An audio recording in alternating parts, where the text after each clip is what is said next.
இத்தனை வருஷ தமிழ் சினிமாவில் எத்தனையோ ரைட்டர்ஸ் இருந்திருக்காங்க. அதில் ரொம்ப முக்கியமான ஒருத்தர் ரைட்டர் சுஜாதா. ரைட்டர் சுஜாதாவோட ஸ்பெஷலாக நான் பார்க்குற விஷயம் என்னன்னா, சொல்ல வர்ற விஷயத்த ரொம்ப கிறிஸ்பாக சொல்கிறது, அதே நேரத்தில் ரொம்ப எளிய மக்களுக்கும் புரிகிற வகையில் அதை சொல்கிறது.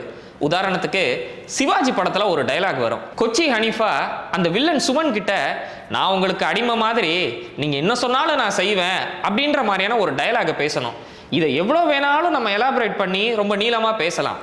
ஆனா இத சுஜாதா எவ்வளவு கிறிஸ்பா எழுதுறாரு அப்படின்னா, நீங்க ஆதிசேஷன் நான் அல்சேஷனுங்க, வாழ்க்கை பூரா நான் வாலாட்டிட்டே இருப்பேன். நீங்க ஆதிசேஷன் நான் அல்சேஷன், அதாவது நீங்க வளர்க்குற நாயினா அப்படின்றத இந்த அளவுக்கு எலாபரேட் பண்ணாம ஒரே வார்த்தையில இவ்வளவு கிறிஸ்பா சொல்றாரு.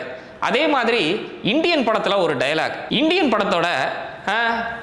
1 படத்தோட மெயின் கரு என்ன, லஞ்சத்தால இந்த நாடு எந்த அளவுக்கு பின்தங்கி இருக்குது அப்படின்றது தான் அதோட மெயின் ஸ்டோரி. அத சுஜாதா ஒரே டயலாக்ல சொல்றாரு.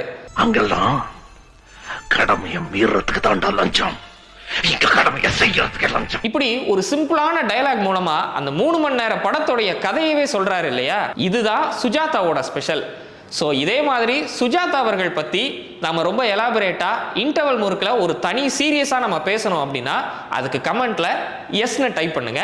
கண்டிப்பாக நம்ம அதை பற்றி பேசுகிறோம்.